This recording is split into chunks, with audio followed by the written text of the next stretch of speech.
వెళ్ళేటప్పుడు అక్కడ బస్సులో పరిచయం అయింది మేడం. మళ్ళా ఉమ్, బస్సులో పరిచయం అయినప్పుడు అక్కడ మాట్లాడుకున్నాము, నంబర్ తీసేసుకున్నాం మేడం. ఉమ్, నంబర్స్ తీసేసుకున్నాక కొన్ని రోజులు ఒక 8-10 డేస్ అట్లా మాట్లాడుకున్నాం మేడం ఫోన్లో మాట్లాడుకున్నాక ఆమె ఫ్రెండ్స్ గురించి చెప్పింది మేడం. ఉమ్, ఆమె ఫ్రెండ్స్ కొన్ని పేర్లు చెప్తే దాంట్లో మా సిస్టర్ పేరు ఉంది మేడం. ఉమ్, సిస్టర్ అంటే వాళ్ళ ఊరు మా పెద్దమ్మ వాళ్ళ ఊరు ఒకటే మేడం. ఉమ్, ఆమె పేరు చెప్పడం వల్ల నాకు అర్థమైపోయింది మా చెల్లెలు క్లాస్మేట్ అని అర్థమైపోయింది మేడం. ఉమ్, 10-15 డేస్ అలా మాట్లాడుకున్నాక పెళ్లి ప్రస్తావన ఫస్ట్ ఆమెనే తీసుకొచ్చింది మేడం. జనవరి 1 పెళ్లి చేసుకున్నాక ఆమెకు చెప్పాను మేడం, పెళ్లి చేసుకునేటప్పుడు నేను రూమ్ గేమ్ ఏం తీసుకోను, ఇంట్లో చెప్పాను, నువ్వు హాస్టల్లో ఉంటావు కదా, నేను హాస్టల్లో వచ్చి కలిసిపోతుంటాను.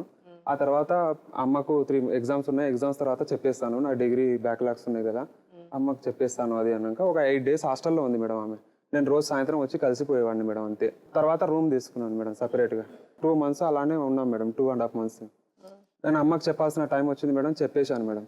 అమ్మకు చెప్పాక మా ఫ్రెండ్స్కు పెళ్లి చేసుకునేటప్పుడు మన ఫ్రెండ్స్ని తీసుకొస్తామని చెప్పాను మేడం ఫస్ట్. చెప్తే ఫ్రెండ్స్ ఎందుకు, ఫ్రెండ్స్ని తీసుకొస్తే రేపన్నాడు వాళ్ళు నిన్ను ఎగతాలు, నా వల్ల పెళ్లి అయిందిరా అని చెప్పి వాళ్ళు ఎగతాలు చేస్తారు నిన్ను. ఫ్రెండ్స్ మీరు తీసుకొస్తానంటే ఆవిడొద్దందా? వద్దన్నది మేడం. వాళ్ళ ఎందుకు ఫ్రెండ్స్ వద్దంది? తీసుకురా అంటే కూడా వద్దన్నది మేడం. ఏంది? ఆ? వాళ్ళ ఫ్రెండ్స్ కూడా తీసుకురా అని చెప్పాను మేడం, వద్దన్నది మేడం. ఎందుకు రీజనింగ్ ఏం చెప్పింది? రీజన్ అంటే మేడం ఆమె పెళ్లి చేసుకున్నది నాకు చెప్పలేదు కదా మేడం. ముందు పెళ్ళి అంటే ఏదైనా తెలిసిపోతుందేమో అనే భయంతో ఆమె చెప్పలేదు మేడం. అసలు నాకు ఆమె పెళ్లి అయింది ఇంతకుముందు నాకు తెలియదు మేడం. సరే, ఓకే. ఆ తర్వాత అమ్మకు చెప్పాక నేను మా అమ్మ కూడా కొంచెం సీరియస్ అయ్యి అట్లా ఇట్లా తిట్టి, ఇక అందరు చేసుకుంటున్నారు కదా వీడేం తప్పు చేశాడు అని చెప్పేసి ఒకసారి కలవడానికి అమ్మని తీసుకెళ్ళాను నేను రూమ్ కాడికి. తీసుకెళ్ళి వెళ్ళాక ఇప్పుడు ఆమె ప్రెగ్నెంట్ అని చెప్పేసింది మేడం. ఆ టైంకి ప్రెగ్నెంట్ అని చెప్పేసింది.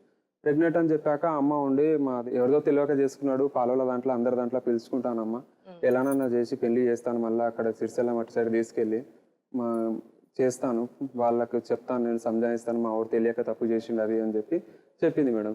నువ్వు అబార్షన్ చేసుకో, రిస్క్ అక్కడ ఒడి బియ్యానికి బట్టలు అవి పెట్టేటప్పుడు చూసే వాళ్ళకి కడుపున్న అమ్మాయిని తెచ్చుకున్నాడు ఏంటి ఈడని ఎగతాళిగా అంటారు అది ఇది అని చెప్పి అమ్మ చెప్పింది మేడం. ఆ మాట ఫోన్లో రికార్డ్ చేసింది మేడం ఆమె. మళ్ళీ నెక్స్ట్ టైం మళ్ళీ అమ్మని తీసుకెళ్ళాను మేడం. తీసుకెళ్తే మళ్ళీ నేను టౌన్కి తీసుకెళ్తాను, ఇలా మాట్లాడుతున్నావు, నీది పద్ధతి కాదు అది ఇది అని చెప్పి అమ్మని బెదిరించి అక్కడ నుంచి రూరల్ పోలీస్ స్టేషన్కి ఆమె వెళ్ళింది మేడం. వెళ్తే అక్కడ కౌన్సిలింగ్ ఇచ్చి పంపించారు మేడం, వాళ్ళు ఏం చేయలేరు. అంటే ఇవిడ పోలీస్ స్టేషన్లో ఏమని పెట్టింది? నా భర్త నా కడుపు తీస్తున్నారు అది దాని గురించి అని చెప్పి పోలీస్ కంప్లైంట్ ఇచ్చింది. అంటే ఊరికి మీరు బలవంతం చేశారా ఆవిడని అబార్షన్ చేసుకోమని?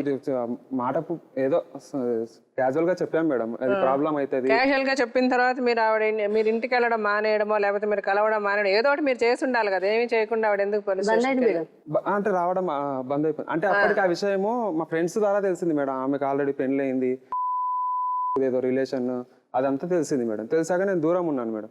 ఇక ఆమె గురించి తెలిసాక దూరం ఉన్నప్పుడు సడన్ గా మా ఫ్రెండ్స్. అంటే ఏం తెలిసింది? ఆవిడకి పెళ్లి అయింది ఇంతకు ముందరా? పెళ్లి అయింది అంతకు ముందు మీకు తెలియదు? ఆవిడ పెళ్లి చేసుకునే ముందు తెలియదు? ఆ రూరల్ పోలీస్ స్టేషన్ నుంచి కౌన్సిలింగ్ ఇచ్చాక మళ్ళీ నేను వెళ్ళలేదు మేడం, వాళ్ళు అట్లా చెప్పాక కూడా నేను వెళ్ళలేదు. మళ్ళీ మహిళా పోలీస్ స్టేషన్కి వెళ్ళింది మేడం. అక్కడ వెళ్తే ఆల్రెడీ ఆమె కేసులు 3 కేసులు ఆడ అయినాయని చెప్పి ఉమెన్స్ పిఎస్లో లేడీస్ నాకు చెప్పింది మేడం. ఆమె ఉండి ఆల్రెడీ నువ్వు జనవరిలో పెళ్లి చేసుకున్నావు, డిసెంబర్లో ఆమె పెళ్లి చేసుకుంటా అది అని చెప్పి ఇది చేసినని కొట్టి వాణి ధర్మి ఇది చేసినాము.